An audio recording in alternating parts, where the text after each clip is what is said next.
नमस्कार प्रिय दोस्तों, आज एक बार अपना आप सभी के सामने एक ज्ञानवर्धक और प्रेरणादायक कहानी लेकर हाजिर हुए हैं। दोस्तों, अगर आप अपने जीवन में रोज कुछ नया सीखना चाहते हो तो हमारे चैनल ऑल इंस्पायर्ड को सब्सक्राइब जरूर करें। मेरे प्यारे दर्शकों, गाय माता ने बताया है कि आखिर मनुष्य गरीब क्यों रहता है। आज के इस कहानी में गाय माता ने मनुष्य गरीब होने के कारण बताए हैं और यह कारण वास्तव में आज कलयुग के समय में सच हो रहे हैं। प्रिय दर्शकों, आज की यह कहानी बड़ी ही ज्ञानवर्धक और बड़ी ही प्रेरणादायक है, इसलिए आप सभी दर्शकों से गुजारिश है कि इस कहानी को पूरा जरूर सुनें। आज की इस कहानी को सुनने के बाद कोई भी मनुष्य कभी गरीब नहीं रहेगा, परंतु दर्शकों, उससे पहले आप लोगों को इस कहानी को पूरा जरूर सुनना चाहिए। प्रिय दर्शकों, कहा जाता है कि गाय को मनुष्य के कल्याण के लिए माना गया है। दोस्तों, कहा गया है जब देवता और असुरों के बीच में समुद्र मंथन किया गया था, उस समय कई रत्न उत्पन्न हुए थे और उन्हीं रत्नों में से एक रत्न गाय माता भी बताई जाती हैं। दोस्तों, कहा जाता है कि गाय माता को 33 कोटि देवी देवताओं का आशीर्वाद प्राप्त है और यह माना गया है कि समुद्र मंथन से उत्पन्न हुई गाय माता को मनुष्य कल्याण के लिए भेजा गया है। इसी प्रकार आज के इस कहानी में गाय माता ने 3 बातें बताई हैं और वास्तव में यह 3 बातें मनुष्य कल्याण की हेतु बताई गई है। इसलिए आज के इस कहानी में गाय माता द्वारा बताई गई इन 3 बातों को सुने। आप सभी दर्शक से निवेदन है कि आज की इस कहानी को पूरा जरूर सुने। तो दोस्तों, अगर आप इस चैनल पर पहली बार आए हैं तो चैनल ऑल इंस्पायर्ड को सब्सक्राइब जरूर कर दीजिएगा, साथ ही बेल आइकन ऑन कर लीजिएगा ताकि हमारी आने वाली सभी वीडियो का नोटिफिकेशन आप सभी को समय समय पर मिलता रहे। और अगर हो सके तो गाय माता की इस ज्ञानवर्धक कहानी को अपने मित्रों को जरूर भेज दें, शेयर जरूर कर दें ताकि उन्हें भी इस कहानी का लाभ प्राप्त हो सके। प्रिय दोस्तों, आइए आप सभी का ज्यादा समय विलंब ना करते हुए आज के इस कहानी को शुरू करते हैं। बहुत प्राचीन समय की बात है। एक छोटे से नगर में एक किसान अपनी पत्नी के साथ रहा करता था। किसान की घर की स्थिति बहुत खराब थी। किसान बहुत गरीब था। प्रिय दर्शकों, किसान की पत्नी को एक नवजात शिशु की प्राप्ति हुई थी, एक पुत्र की प्राप्ति हुई थी। और जिस समय किसान को पुत्र की प्राप्ति होती है, किसान बहुत प्रसन्न होता है, बहुत खुश होता है और उनके घर में पुत्र की प्राप्ति होने की वजह से खुशहाली आ जाती है। परंतु जब किसान का छोटा सा नवजात शिशु धीरे धीरे बड़ा होता जाता है, उसे दूध की अधिक आवश्यकता होती है और किसान के घर में ऐसा कोई पशु नहीं था जिसकी वजह से किसान उस पशु का दूध निकालकर अपने उस बेटे को, अपने पुत्र को पिला सके। प्रिय दर्शकों, उसके बाद में किसान इस बात को लेकर बहुत सोचता था, बहुत चिंतित रहता था। तो किसान को एक उसका मित्र आकर बताता है, हमारे गांव से कुछ मील दूर एक गांव में एक ऋषि रहते हैं और उनके पास एक बहुत सुंदर गाय है। अगर आप उस गाय को उस ऋषि से मांगकर, उस साधु से मांगकर ले जाते हैं तो आप अपने पुत्र को दूध पिला सकते हैं। उस किसान का मित्र किसान से कहता है। किसान दूसरे दिन ही सुबह के समय अपने घर से उस नगर से मिलो दूर जाने लगता है और चलते चलते उसे शाम हो जाती है, मगर वह ऋषि के पास जाकर पहुंच जाता है। गांव में पहुंच जाता है। ऋषि मुनि के पास जाकर किसान प्रणाम करता है और प्रणाम करने के बाद किसान ऋषि से कहता है, हे ऋषि, मैं आपके पास मिलो दूर एक नगर से आया हूं और मैं अपने पुत्र के लिए गाय लेने के लिए आया, क्योंकि जो मेरा पुत्र है वह अभी बहुत छोटा है और उसे दूध की बहुत आवश्यकता है। इसलिए मैं आपके पास इस गाय को लेने के लिए आया हूं। आपसे यह निवेदन है कि कृपया करके मुझे इस गाय को दे दो। इस गाय को अपने घर ले जाकर अपने पुत्र की दूध की भूख को शांत कर सकूं। उसके बाद में वो किसान उधर ऋषि से कहता है कि हे ऋषि महाराज, आप जो भी चाहोगे, जितना भी चाहोगे उतनी मुद्रा में आपको दे दूंगा, परंतु इस गाय को आप मुझे दे दीजिए। दर्शकों, उसके बाद में ऋषि उस किसान की बात को सुनकर हंसने लगते हैं। कहते हैं, हे प्रिय बालक, अगर तुम्हारी पुत्र के दूध की भूख है तो तुम अपने पुत्र के लिए इस गाय को निःशुल्क ले जा सकते हो, परंतु मैं एक भी पैसा नहीं लूंगा, क्योंकि मैं एक ऋषि हूँ और ऋषि को और साधु को और वनवास काटने वाले इंसान को धन की कोई आवश्यकता नहीं होती है। इसलिए तुम इस गाय को निःशुल्क ले जा सकते हो, परंतु इस गाय को ले जाने से पहले मेरी कुछ शर्तें हैं और उन शर्तों को तुम्हें मानना होगा।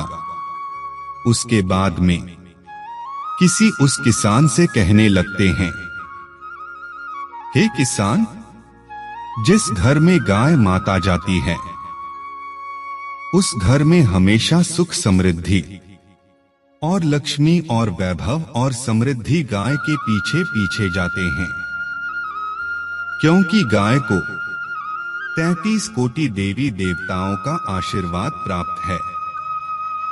और इसी कारण बस जिस घर में गाय माता जाती हैं उस घर में सुख और समृद्धि साथ ही जाती हैं। इसलिए तुम हमेशा इस गाय को भोजन के उपरांत भोजन, चारा और पानी और उसके रहने और बैठने की व्यवस्था समय समय पर ठीक ठाक करके रखना।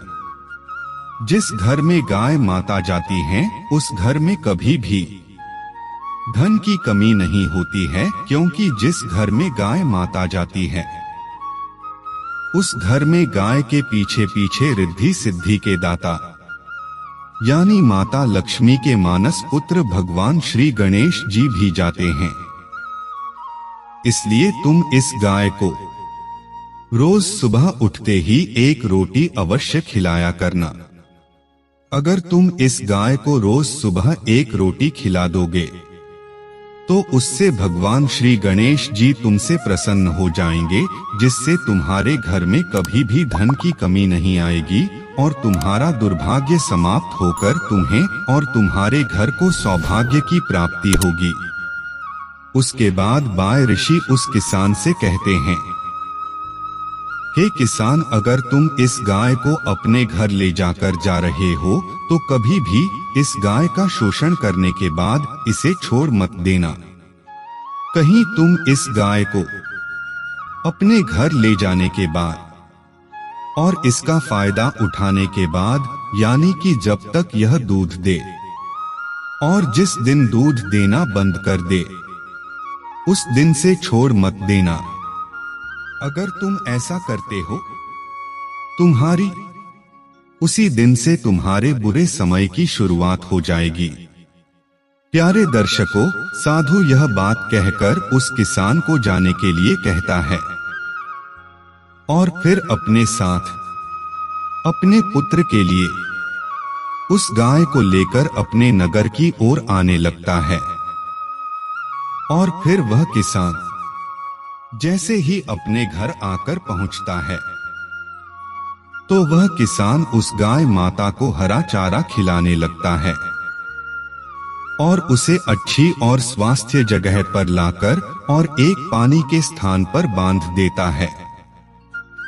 उसके बाद में वह किसान उस गाय माता की खूब देखभाल करता है और वह गाय भी उस किसान को दूध देने लगती है और वह किसान उस गाय के द्वारा दिए गए उस दूध को अपने बेटे को पिलाकर उसकी भूख शांत करता है।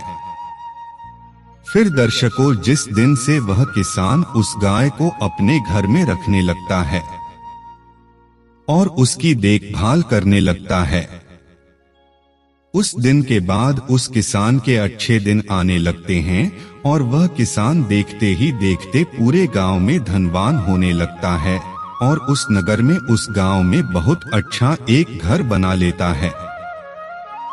दोस्तों, किस दिन में किसान अपने किसी कार्य को लेकर अपने घर से बाहर जाता है तो वह अपनी पत्नी से इस बात को बोलकर जाता कि गाय माता को किसी चीज की कमी नहीं होनी चाहिए। प्यारे दर्शकों, इस तरह से किसान गाय माता की खूब देखभाल करता और गाय माता उस किसान को खूब दूध देती रही।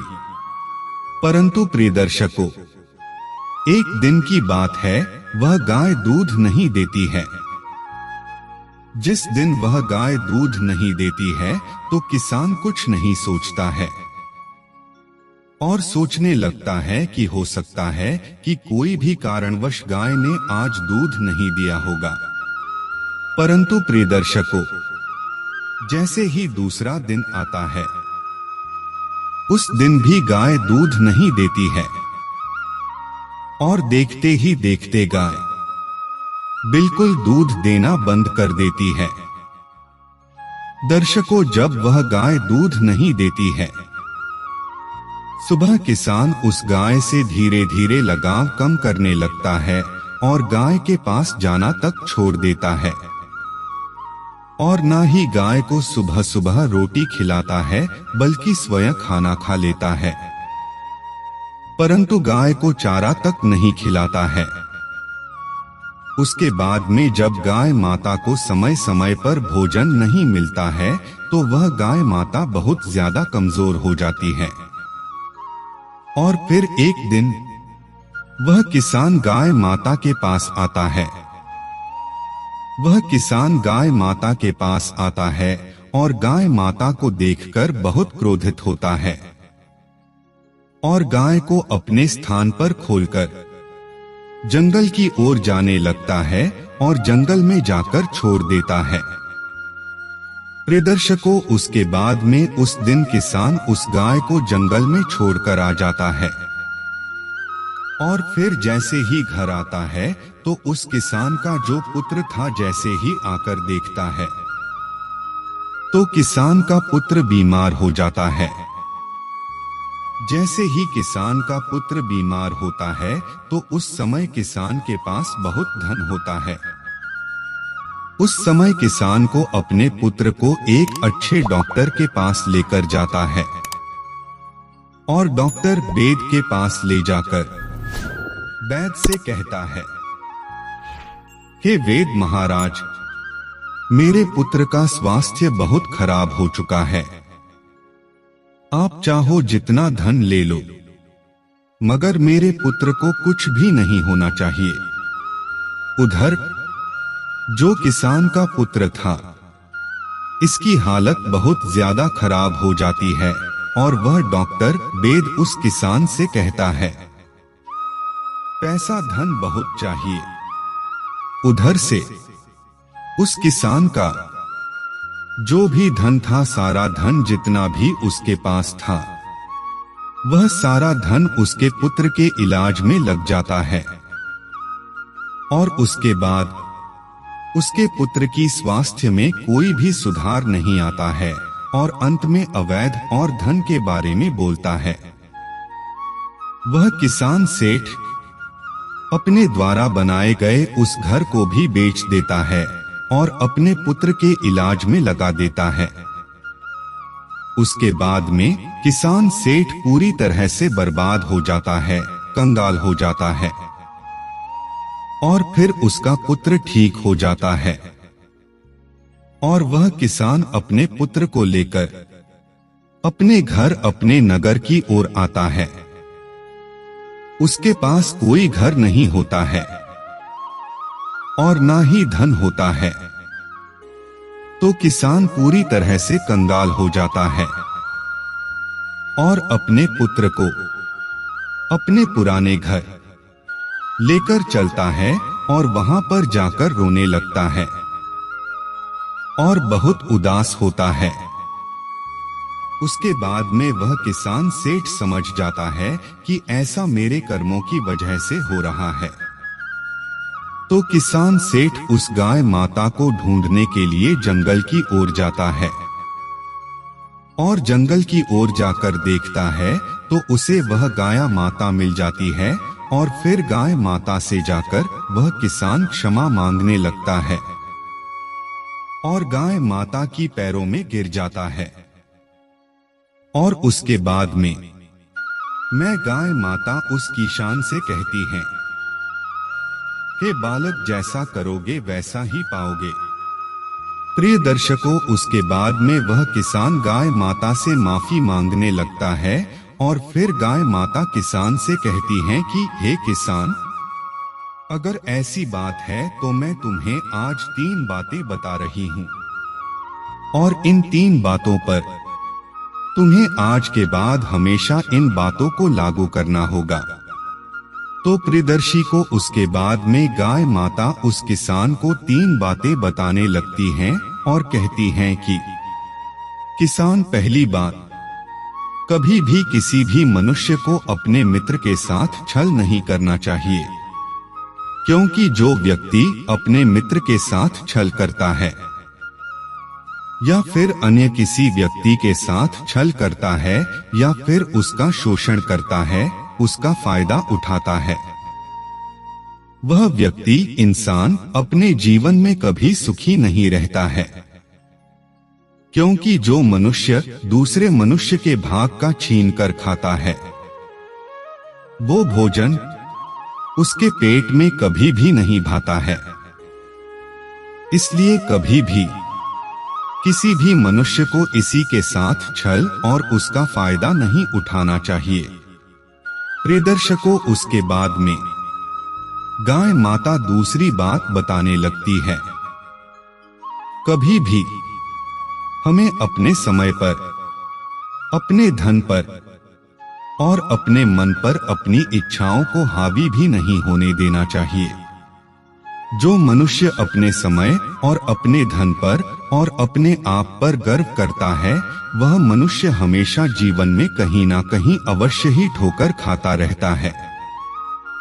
क्योंकि हर मनुष्य का समय एक जैसा नहीं होता है। क्योंकि कभी देखा जाए तो अभी भी देख लेना, यूं पहाड़ों में और जंगलों में पत्ता होता है, पता कभी पत्थर के नीचे होता है तो कभी पत्थर पत्थर के ऊपर होता है। इसी प्रकार समय एक ऐसी घड़ी है जो बदलते हुए जरा सा भी समय नहीं लगता। इसलिए कभी भी किसी भी मनुष्य को अपने समय पर, अपने धन पर और अपने मन पर गर्व नहीं करना चाहिए। प्रिय दर्शकों, उसके बाद में गाय माता तीसरी बात बताने लगती है और कहती है कि कभी भी किसी भी मनुष्य को अपने घर के मामले में अन्य लोगों से राय नहीं लेनी चाहिए।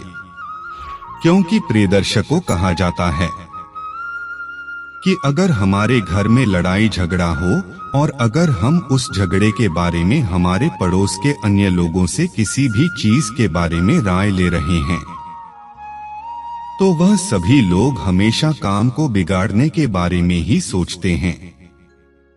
इसलिए कभी भी अपने किसी कार्य के लिए अन्य लोगों से नहीं पूछना चाहिए और साथ ही अपने घर की बातों को इन लोगों को नहीं बताना चाहिए।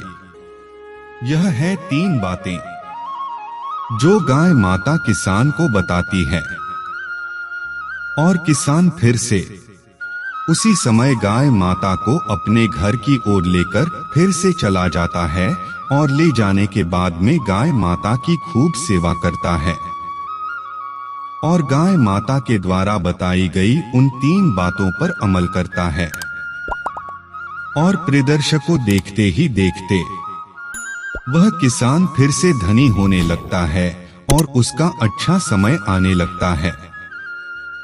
परिदर्शकों, इस प्रकार आपको आज की इस कहानी कैसी लगी कमेंट बॉक्स में जरूर बताइएगा। साथ ही उम्मीद करते हैं कि आप सभी को आज की यह कहानी पसंद आई होगी। इस कहानी को लाइक और शेयर जरूर कर दीजिएगा। साथ ही हो सके तो बेल आइकन को प्रेस जरूर कीजिएगा ताकि हमारी आने वाली हर नई वीडियो का नोटिफिकेशन आप सभी को प्राप्त हो सके।